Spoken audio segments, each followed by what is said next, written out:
بسم الله الرحمن الرحیم. الحمد لله والصلاة والسلام على رسول الله وعلى آله وأصحابه أجمعین و من تبعهم بإحسان إلى یوم الدین. دوستان عزیز، سروران گرامی، السلام علیکم و رحمت الله و برکاته. خداوند متعال در سوره الرحمن می فرماید: اعوذ بالله من الشیطان الرجیم والشمس والقمر بحسبان والنجم والشجر یسجدان. دوستان، ما در رابطه با همین مسائل کونی و جهانی در برنامه‌های مختلف مسائل مختلف و موضوعات مختلف را خدمت شما عزیزان عرض کردیم. نقطه مهم از عرض این مسائل که از جمله برنامه‌های شگفتی‌های آفرینش هست است که قسمی که شیوه قرآن عظیم‌شان هست، همیشه وقتی که مسائل علمی در قرآن کریم ذکر می شود، متعاقبا یا قبل از او یا بعد از او مسائل عقیده و ایمان دو ذکر شده می باشد. چرا؟ به خاطر از اینکه مسائل کونی یا مسائل علمی یا مسائل جهان به دین ما، به عقیده ما، به ایمان ما تعلق دارد. چرا در قرآن کریم خداوند متعال مسائل جهان را ذکر می کند؟ تا بنده هایش را متوجه بسازد که ای انسان ها، شما باید بدانید که این جهان آفریدگارش خداوند متعال هست. خداوند است که به این زیبایی این جهان را آفریده هست. خداوند متعال است که مدیریت این جهان به دست او هست. اداره این جهان از آن خداوند متعال هست. هیچ کسی با او در سیر جهان شریک وجود ندارد. پس خداوند قسمی که ذاتش واحد و لا شریک هست، همین قسم افعالش هم به خداوند متعال چی می شود؟ راجع می شود. هیچ کسی در نظام خداوندی تغییر و تبدیل را ایجاد کرده نمی تواند. پس خداوند است که این جهان به دست او هست و خداوند است که هر چیز در این جهان بخواهد به کلمه کن فیکون اجرا می شود. لذا دوستان عزیز، این مسائل به دین ما، به عقیده ما، به ایمان ما تعلق دارد که ما مسلمان ها چگونه توانسته باشیم ایمان خود را قوی بسازیم، عقیده خود را راسخ بسازیم. این چی است؟ یکی از مهمترین مسائل است که ما باید به اون متوجه باشیم. دوستان، قسمی که خداوند متعال در سوره الرحمن فرمود: و الشمس و القمر بحسبان و النجم و الشجر یسجدان، ای از جمله مسائل چی است؟ مسائل جهان هست. و الشمس و القمر، آفتاب و مهتاب. آفتاب و مهتاب و این اسلوب قرآن کریم هست. همیشه وقتی که آفتاب ذکر می شود، متعاقبا قمر امرایش ذکر می شود، مهتاب. وقتی که شب ذکر می شود، در پهلویش روز ذکر می شود. و اللیل اذا یغشا و النهار اذا تجلی. همیشه با شب روز ذکر می شود، با روز شب ذکر می شود. همیشه با آفتاب مهتاب ذکر می شود و با مهتاب آفتاب ذکر می شود. همیشه با آسمان ها زمین ذکر می شود و با زمین آسمان ها ذکر می شود. این یک نوع از اسلوب زیبای قرآن کریم هست که در هر این اسالیب از اسلوب های قرآن کریم حکمت ها، درس ها و اندرز ها و اسرار بسیار زیاد نهفته است که ما انسان ها باید به اون متوجه شویم و از اسرار قرآن کریم خود را با خبر بسازیم. بحث ما امروز در رابطه با قمرهای آسمانی هست. دوستان، قمرهای آسمانی، انسان تا حد امکان و تا حد که علم دارد و تا حد که توان دارد، انسان ها با پیشرفت علم و تکنولوژی و با مرور زمان که انسان در طول تاریخ همیش به سوی پیشرفت و ترقی حرکت کرده است تا اینکه ما در قرن 21 قرار داریم که قرن انفجار تکنولوژی ها هست، یعنی پیشرفت و ترقی تکنولوژی ها هست. هر روز چیز جدید را ما میبینیم، هر روز اختراعات جدید را انسان ها میسازند، هر روز با یک نوآوری جدید در بخش صناعت و تکنولوژی ما روبرو میشویم و او را میبینیم. این چیزی علم هست دوستان. علم خداوند است که برای بنده هایش داده هست.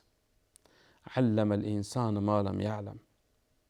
ببینین امروز وقتی که ولو که کفار باشن در بعد صناعت، تکنولوژی، پیشرفت، ترقی یک نوآوری داشته باشن، این همش برمیگردد به همین آیه قرآنی که خداوند متعال میفرماید که علم الانسان ما لم یعلم. خداوند آموخت به انسان آن چیزی را که انسان نمیدانست. ببینید در این هم یک حکمت است که خداوند متعال گفت که علم الانسان. علم، ای علمه فاعلش خداوند متعال هست، یعنی علم الله الانسان.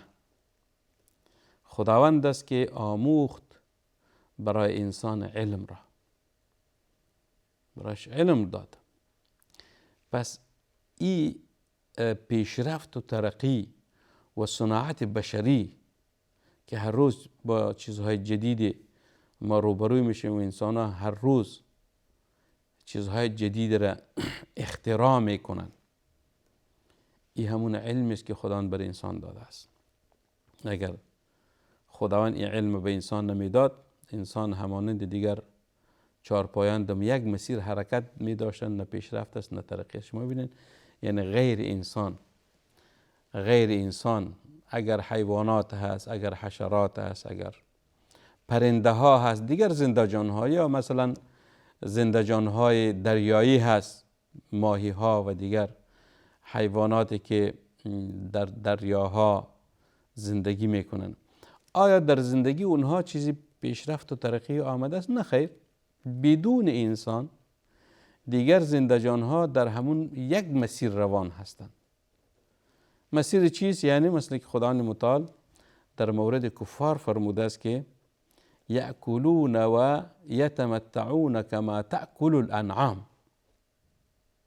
یعنی همین کفار همانند انعام چارپایان وارشی میکنن، میخورن و از نعمتهای دنیوی خود را بهره‌مند میسازن، بس دیگر چیزی هدف بیش ندارد.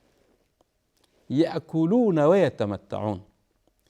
چرا؟ به خاطر از که انسان کافر همانند دیگر حیوانات مسیر درست را انتخاب نکرده است، در حالی که غیر انسان کافر حتی حیوانات چارپایان خالق جهان را میشناسند.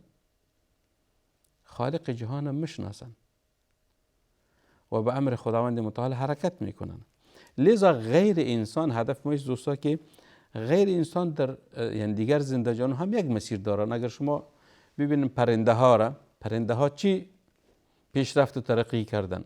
همون آشیانه را که 100 سال یک پرنده می ساخت و امروز هم می سازد، در اونجا تخم گذاری می کند و چوچه هاش به دنیا می آید، بزرگ می شود، می پرند، می خورند، می نوشند، دوباره تخم می دهند، دیگه دوباره می تسلسل نسل های همین پرنده ها، حیوانات و یا مثلا دیگر حشرات چی است و می شکل ادامه داشته می باشد. پس اونها هدفشان چیست؟ می خورند، می نوشند، می خوابند و همون حرکت روزانه خود را سپری می کنند. این چیزی نظام خداوند است در دیگر زنده جان ها. تنها انسان است که خداوند متعال به او عقل داده است، به او علم داده است و او را نسبت به دیگر مخلوقات فضیلت داده است. و علم آدم الاسماء كلها. علمه، علم شد. علم از آن انسان هست و بس. انسان است که به اساس علم پیشرفت می کند. انسان است که به اساس علم ترقی می کند. انسان است که به اساس علم به تکنولوژی جدید و معاصر دسترسی پیدا کرده است. انسان است. شاید 100 سال آینده از این کرده هم انسان خیلی ترقی و پیشرفت زیاده بکند.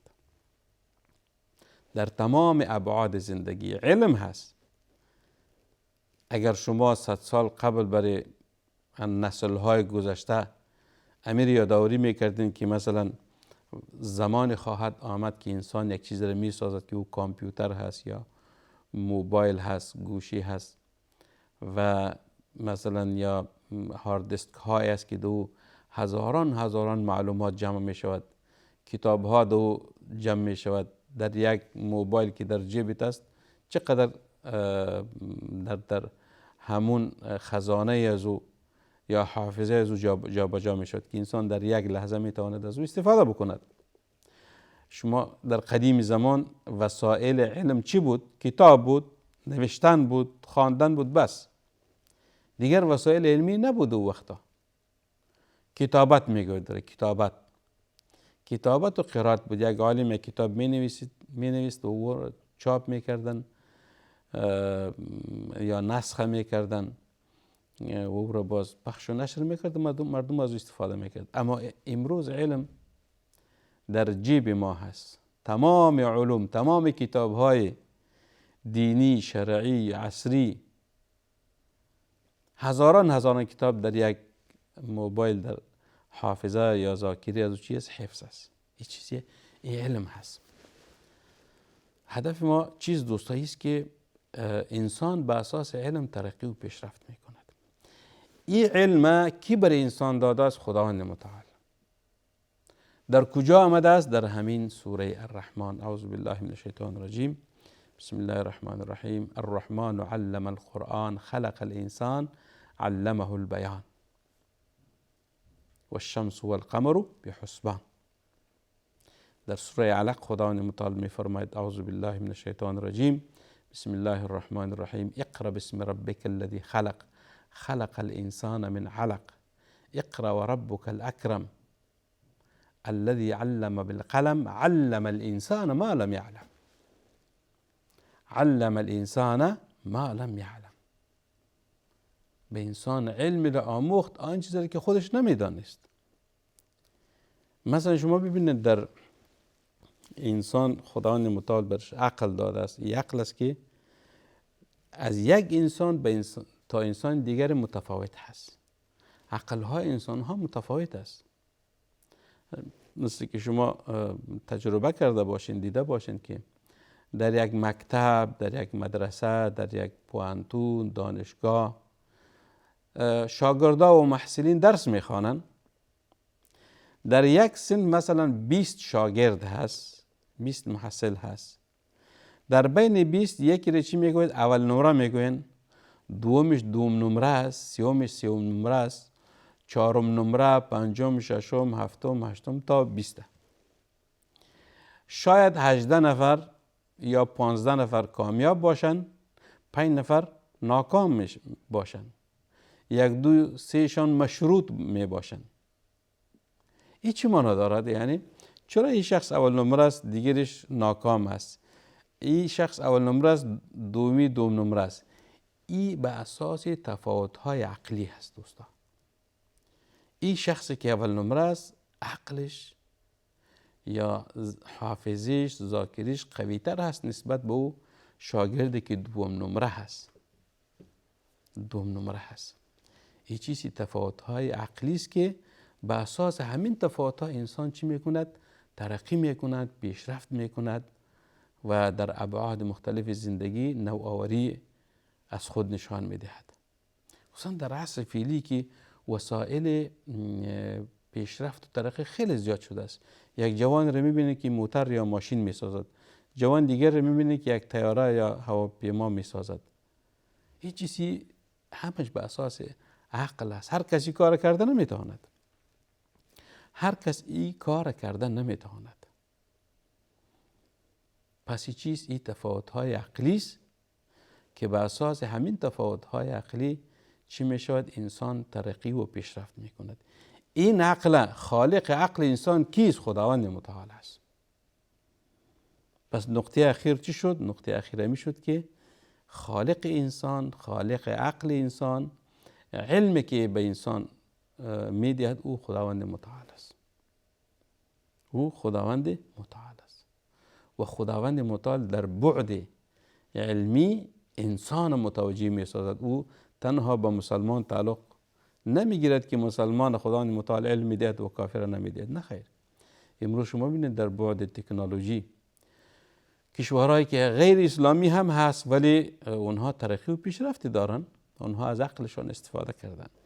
و حتی یک چیز دیگری که قابل یادآوری است دوستا که امروز علما میگویند عقلی را که خداوند متعال به انسان داده است، عقلی را که خداوند متعال به انسان داده است، او به اساس استفاده از او چی می شود؟ قوی تر می شود، بیشتر می شود. یعنی حافظه انسان در چی؟ در بعد علمی، قرائت و اختراعات چی می شود؟ انکشافات داشته می باشد. این نیست که عقل انسان یک چیزی مغلق یا پیچیده یا بسته هست. اگر تا این اندازه انسان حفظ کرد دیگه بسته می شود. نه خیر. عقل انسان خلاف همین حافظه ها و هارد دیسک های است که انسان ها می سازند. یک هارد دیسکی که است اون مثلا یک تی بی هست و یا مثلا 100 جی بی هست. وقتی که به مو اندازه معلومات دو جابجا شد دیگر پر می شود و دیگر گنجایش حفظ بیشتر ندارن. مثل که در یک گیلاس آب مندازین، در یک لیوان آب مندازین، او که پر شد دیگر چی ندارد؟ یعنی توان آب بیشتر ندارد، پر شد. اما عقل انسان که است، حافظه انسان که است، ذاکره انسان که است، این توسعه پیدا می کند. چی؟ در بعد علمی. هر قدر انسان تلاشهایش بیشتر شود در بعد علمی با ما اندازه ترقی می کند، پیشرفت می کند، وسیع می شود، به پایان نمی رسد. این چیزی یکی از حکمتهای خداوند است. چرا؟ به خاطر از اینکه عقل انسان خداوند آفریده است، حافظه انسان خداوند آفریده است، وجود انسان خداوند آفریده است و خداوند قسمی که ذات عظیمی هست و در هر فعلش حکمت ها و درس ها و اندرس های است. به می قسم خداوند متعال ذات است که تبارک الله احسن الخالقین. خداوند زیبا هست و هر چیزی را که آفریده است و چی است؟ او زیباست. این تقریبا به شکل مقدمه دوستا این موضوع بود که خداوند متعال به انسان علم را آموخته است و انسان به اساس علم ترقی و پیشرفت می کند و در همین فضای پهناوره که یا در این جهان پهناور وقتی که انسان چی می کند؟ سفر می کند، سیر می کند، چیزهای جدید را اکتشاف می کنند و اونها چی می کنند؟ می بینند. دوستای موضوع انشاءالله در برنامه آینده خدمت شما عرض می کنیم. با امید از اینکه بهره برده باشین. و صلی الله و سلم و بارک علی سیدنا و نبینا محمد و علی آله و صحبه اجمعین. والسلام علیکم و رحمت الله و برکاته.